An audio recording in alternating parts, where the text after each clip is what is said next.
نحمدہ و نصلی و نسلم علی رسولہ الکریم اما بعد۔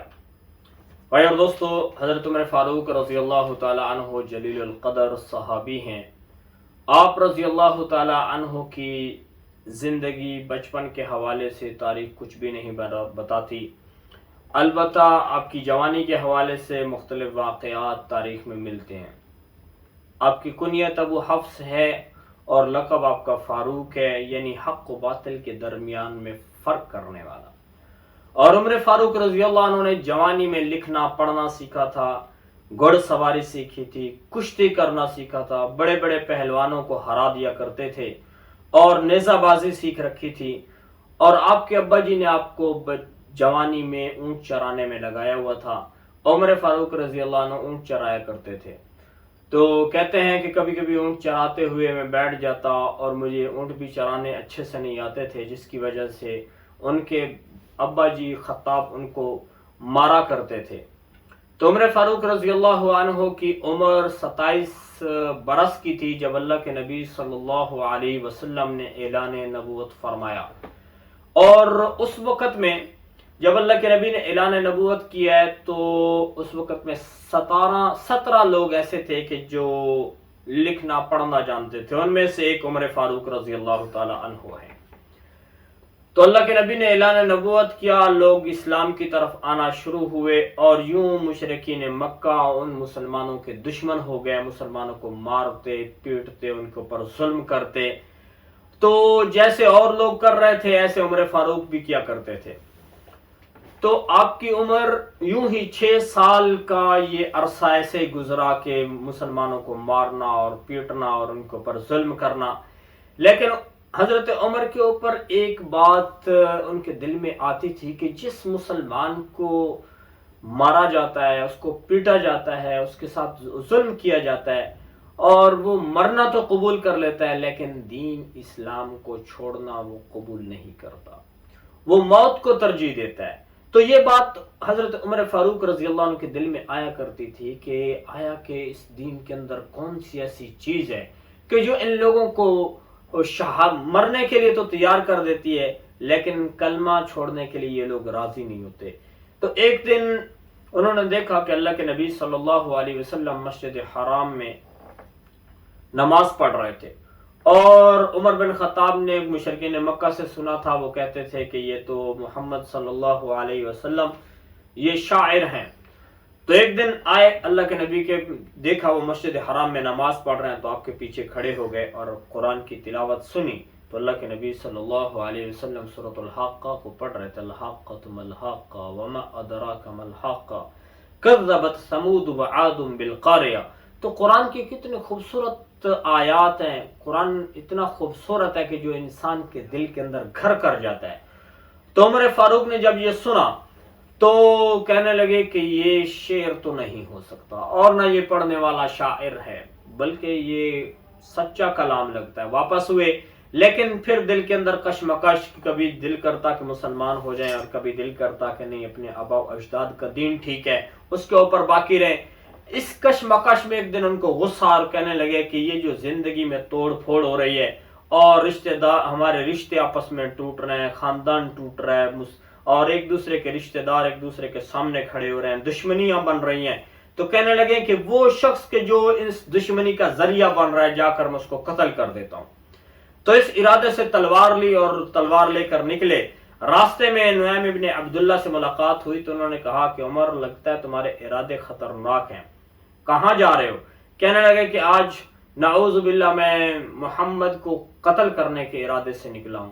تو انہوں نے کہا کہ پہلے اپنے گھر کی خبر تو لو کہ تمہاری بہن اور بہنوئی مسلمان ہو چکے ہیں۔ تو فوراً غصے سے واپس ہٹے اور اپنی بہن کے گھر پہنچے اور جا کر دروازہ کھٹکھٹایا تو سنتے ہیں کہ اندر قرآن پڑھا جا رہا ہے اور ان کی بہن اور بہنوئی کو کوئی قرآن پڑھا رہا ہے۔ تو حضرت خباب ابن ارت رضی اللہ تعالی عنہ ان کو قرآن سکھا رہے تھے۔ جب ان کو پتہ چلا کہ عمر بن خطاب آ چکے ہیں تو وہ فوراً گھر کے کونے میں چھپ گئے۔ تو ان کی بہن نے قرآن کو چھپا دیا اور دروازہ کھولا تو عمر بن خطاب رضی اللہ عنہ نے فوراً ان کو اپنی بہن اور بہنوئی کو یہ کہتے ہوئے مارنا اور پیٹنا شروع کر دیا کہ تم نے اپنے آبا و اجداد کا دین چھوڑ دیا اور اس مار پیٹ میں اپنی بہن کو ایک لکڑی ماری جس سے ان کا سر پھٹ گیا اور اندر سے خون نکلا. تو عمر بن خطاب رضی اللہ تعالیٰ عنہ اس طرح سے اپنی بہن کو مار رہے تھے، اور پھر جب دیکھا کہ ان کی بہن لو لوہان ہو چکی ہے اور پھر مار پیٹ کے اوپر ان کا غصہ بھی ذرا ٹھنڈا ہوا، تو پھر پوچھا کہ کیا تم نے اپنے آباء و اجداد کا دین چھوڑ دیا ہے؟ تو ان کی بہن نے کہا ہاں، ہم نے اپنے آباء و اجداد کا دین چھوڑ دیا اور ہم مسلمان ہو چکے ہیں. تو کہنے لگے کہ مجھے وہ دکھاؤ جو تم پڑھ رہے تھے. تو ان کی بہن نے پھر قرآن کی وہ ورق جس کے اوپر سورۃ طٰہٰ لکھی ہوئی تھی وہ لے کر آئیں. تو عمر فاروق رضی اللہ عنہ نے وہ دیکھا اور قرآن کو پڑھنا شروع کیا. طٰہٰ ما انزلنا علیک القرآن لتشقى الا تذکرۃ لمن یخشی تنزیلا ممن خلق الارض والسماوات العلی. تو قرآن کو یوں پڑھ رہے تھے اور قرآن کے ذریعے سے ان کے دل کے اوپر اثر ہوا. تو کہنے لگے کیا ہی خوبصورت اور عمدہ کلام ہے. تو خباب ابن عرط جو اس وقت چھپ چکے تھے فوراً وہ باہر نکلے اور انہوں نے آ کر حضرت عمر فاروق رضی اللہ عنہ کو کہا کہ کل ہی میں نے اللہ کے نبی صلی اللہ علیہ وسلم کو سنا کہ آپ خانہ کعبہ کے اندر اللہ کے سامنے ہاتھ اٹھائے ہوئے تھے، اے اللہ ابو جہل کے ذریعے سے یا عمر ابن خطاب کے ذریعے سے دین اسلام کو تقویت عطا فرما، قوت عطا فرما. تو اے عمر تم اللہ کے ہاں قبول ہو چکے ہو. تو پھر عمر ابن خطاب کہنے لگے کہ چلو مجھے اللہ کے نبی کے پاس لے چلو. تو خباب ابن عرط اللہ کے نبی صلی اللہ علیہ وسلم کی خدمت میں عمر ابن خطاب کو لے کر حاضر ہوئے، اور اس وقت میں اللہ کے نبی صلی اللہ علیہ وسلم دار ارقم میں تشریف فرما تھے اور آپ کے پاس اور صحابہ کرام رضوان اللہ علیہم اجمعین بھی بیٹھے تھے. یہ لوگ پہنچے تو دروازہ کھٹکھٹایا تو ایک صحابی نے دریچے سے جھانک کے دیکھا کہ عمر ابن خطاب کھڑے ہوئے اور ان کے پاس تلوار بھی ہے. تو انہوں نے اللہ کے نبی صلی اللہ علیہ وسلم کو بتایا. تو آپ صلی اللہ علیہ وسلم کے ساتھ حضرت حمزہ رضی اللہ عنہ جو عمر ابن خطاب کے چچا ہیں وہ بھی بیٹھے تھے. انہوں نے کہا کہ آنے دو، اگر ان کا ارادہ اچھا ہے تو ٹھیک ہے، اگر ان کا ارادہ اچھا نہیں ہے تو ان کی تلوار سے میں ان کو نمٹا دوں گا. تو اللہ کے نبی صلی اللہ علیہ وسلم نے اجازت دی. تو عمر ابن خطاب رضی اللہ عنہ اندر داخل ہوئے تو اللہ کے نبی صلی اللہ علیہ وسلم کھڑے ہوئے اور اللہ کے نبی نے ان کے کرتے کو پکڑا اور فرمایا بتاؤ عمر کس ارادے سے آئے ہو؟ کہنے لگے یا رسول اللہ میں ایمان لانے کے لیے آیا ہوں، میں کلمہ پڑھنے کے لیے آپ کی خدمت میں حاضر ہوا ہوں، اور یوں اشہد ان لا الہ الا اللہ واشہد ان محمدا عبدہ ورسولہ پڑھ کے مسلمان ہو گئے. اور کلمہ پڑھنے کے بعد اللہ کے نبی سے عرض کی یا رسول اللہ کیا ہم حق پر نہیں ہیں؟ تو اللہ کے نبی صلی اللہ علیہ وسلم نے فرمایا ہم حق پر ہیں اور دوسرے لوگ باطل پر ہیں. تو پھر کہنے لگے یا رسول اللہ پھر یوں ہم چھپ چھپ کر عبادت کیوں کریں؟